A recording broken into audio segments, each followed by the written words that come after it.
I never made it, but I know what it takes. I'm motivated. Hey, this is Kyle with K&R Destinations, and today we are here with Corey with the Weston Tobacco Company. I've talked to you guys a dozen times about this and the amazing cigars they have here. So Corey, why don't you tell us a little bit about your place? Okay, so I'll give you kind of the summarized history of this place. We started out with a card table and a box of tobacco.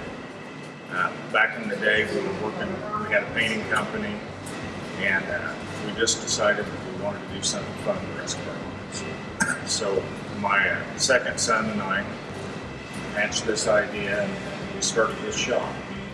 We actually had everything. We were doing events out of our garage, and our lease was up on the house. We packed everything into pod containers with the intention of going to Sturgis and making enough money to bankroll to start the shop. A little bit of killing up there for sure. Well, Sturgis is one of those deals. Some years you make it, and some years you don't.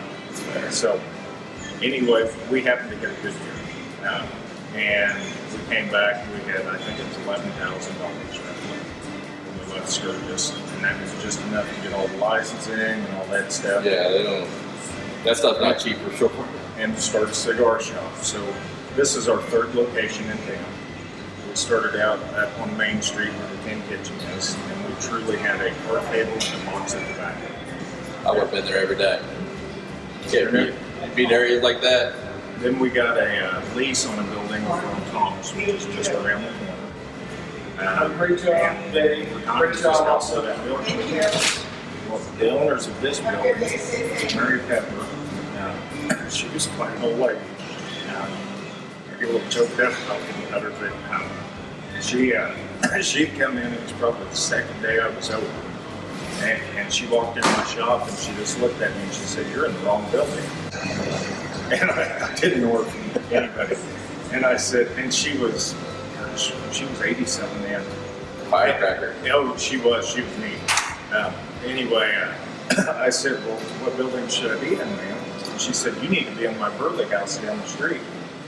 And I said, "Well, when I close up, I'll go down and look at it." And I walked in and looked in the doors at the top there, and I thought, what in the hell would I do in here? I mean, it was Massive. All I had was a cardboard box or a card table and box of tobacco, you know.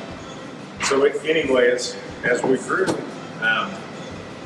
we happened to get a really big order from a mutual fund company to do cigars for their Christmas gifts. Oh, right on. And we used that money to do this build out. She was still interested, and so we came down here and did the build out.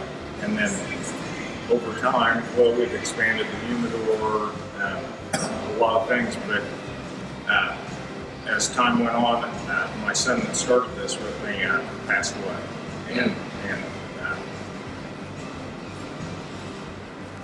passed away the same day that Mary passed away. Oh my goodness. Oh my goodness. So, my oldest son came in, he took over the shop, and he runs the shop. And I honestly, in the humidor, I have to ask him most of the time, do we have this, do we have that?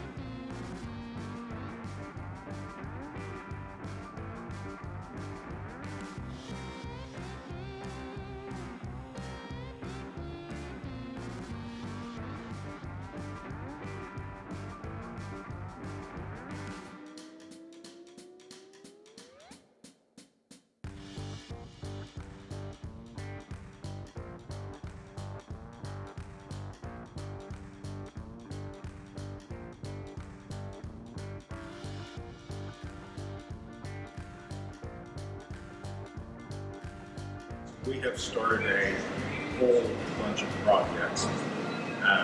This building occasionally floods. Talking about floods, one year you guys planned ahead, and wasn't it up to the windowsills one year? It was just a little over the windowsills one year. It flooded, and it came up. The Missouri River is, or like a mile. A mile away. Yeah. And it flooded all the way up here. And so, but they were actually get a warning ahead of time, so they were able to move some things out and didn't really lose anything except some old wood. There were some things that we didn't think about moving because the water level wasn't supposed to be that high. Right. And so, like those pictures on the wall, we had to row in with a boat and take them down. Yeah, haul them back down. That's crazy. Because the water was ice cold. So anyway, we'll walk out. We're on the lower level of the building. We'll walk out and show you the back area and kind of what we're doing back there, and I'll give you the history as I kind of know it. Yeah, absolutely. That'd be great. So this is Maggie. Hello. And that's Elsa down there. Hi. So tell us what you're doing. What is this new area? Because this is new to the cigar shop, right? Absolutely. We just opened this bar mid-January. COVID obviously shut us down from selling drinks until last week. But what saved us to stay essential was we have bottled liquor for sale. Ah, nice. And we're actually building a packaged liquor store in the back of the office right now. So this is Zip. Zip. All right, how's it going, Zip's, sir? Zip's the one that makes everything happen around here. This whole area downstairs here, they would have the auction upstairs.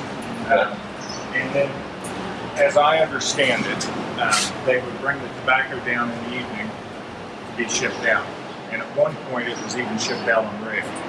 Really? And believe it or not, you can see how far back this building goes. Yeah, I didn't, honestly, as many times I've been here, I didn't realize how. It's massive. Right. And this was a loading dock area down below. But anyway, they bring it down here to ship it out after the auction upstairs. And they would auction off a floor full of tobacco every day upstairs. And that's enormous. It would be bales and bales of tobacco. And if you notice those marks on the back wall, there's a KM and an L.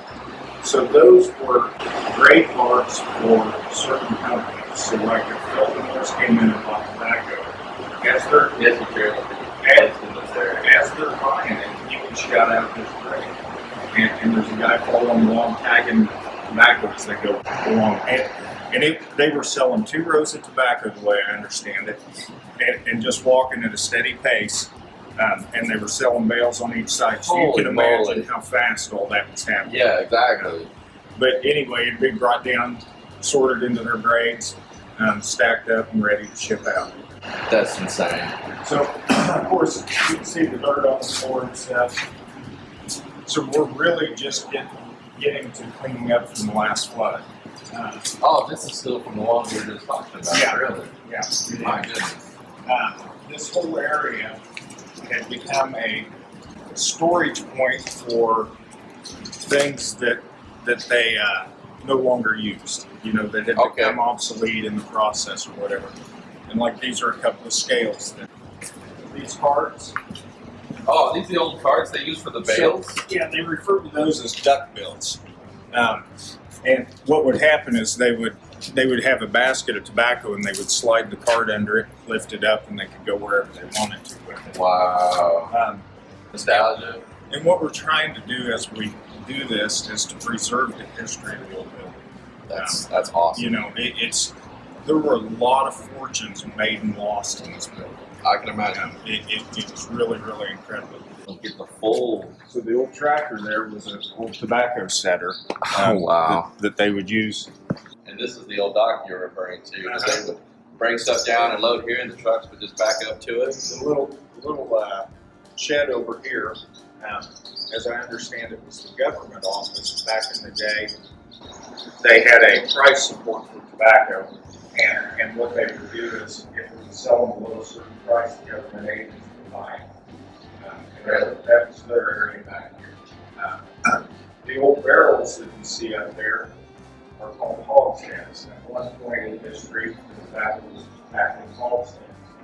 And it had great big four-wheel dollies that went into the hogsheads. So they just put it in there and wheel it out where it needs to be. And if you want a freight car or whatever else, And you said they used to ship out of here on trains.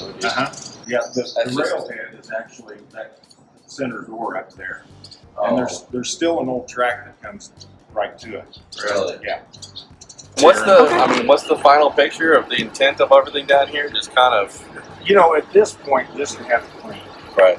Now, when the shop moves upstairs, we'll strip the walls out in the shop, and that will become a small event space. Okay. That we can rent out, but it'll be easy to clean up if it floods or something like that. Right. This is an old tobacco setter.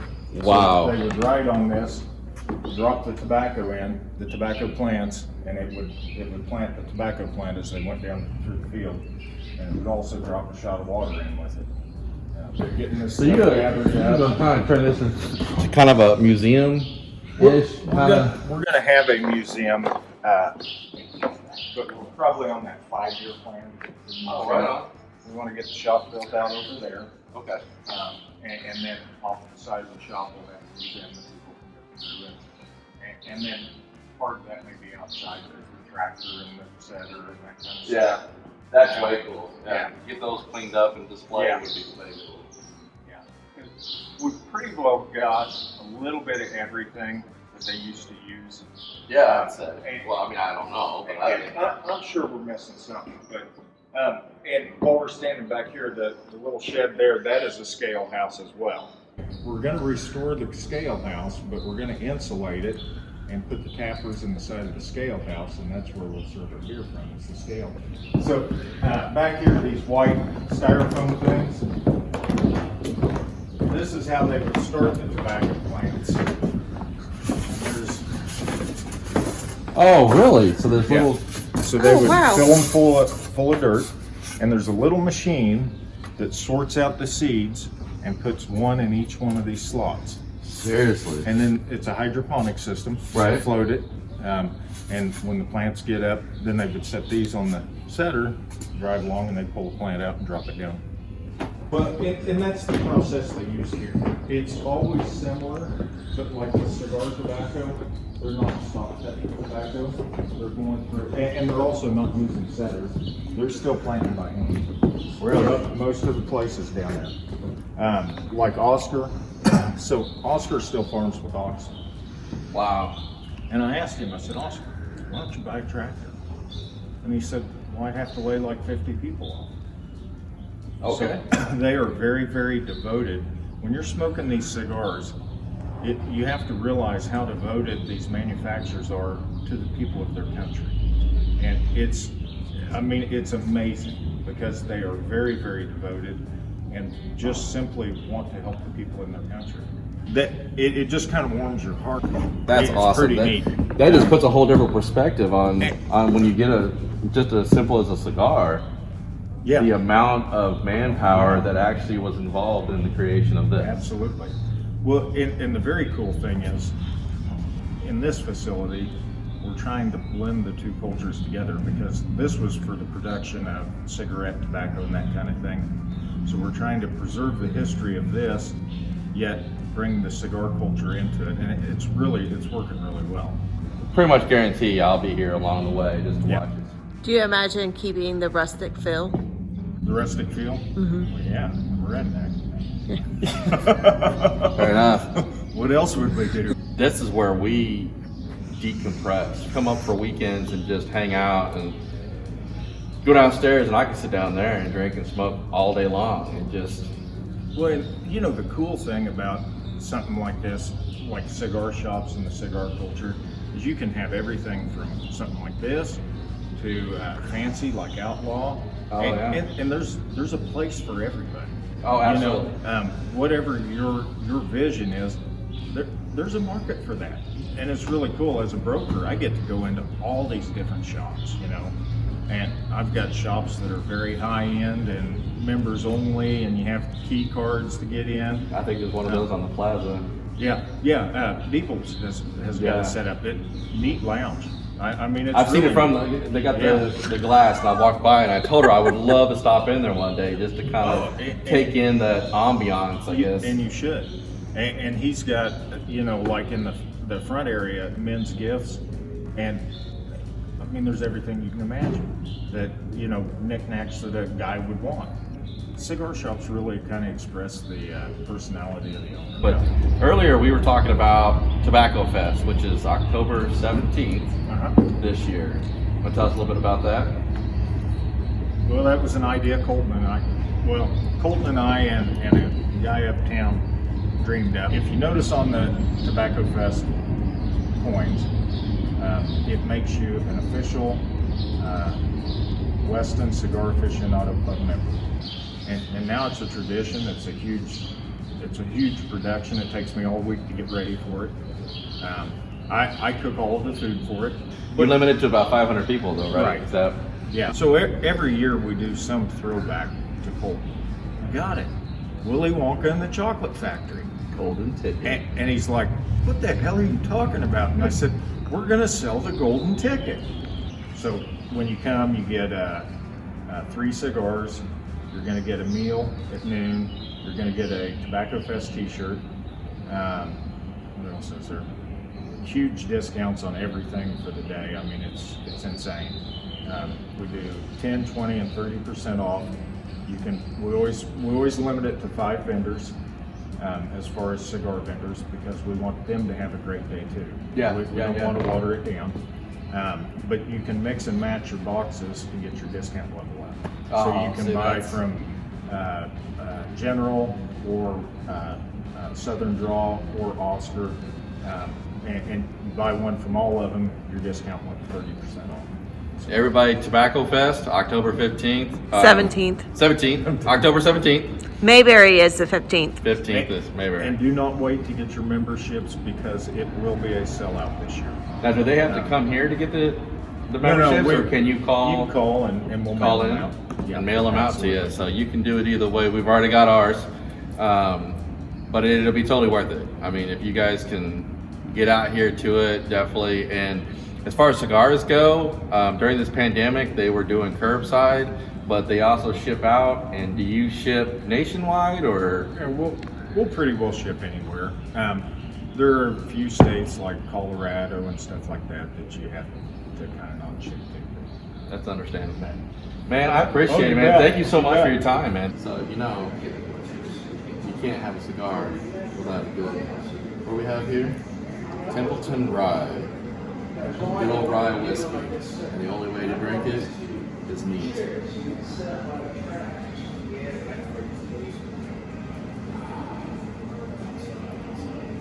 That's good stuff. Hope you guys enjoyed the video. We'll talk to you soon.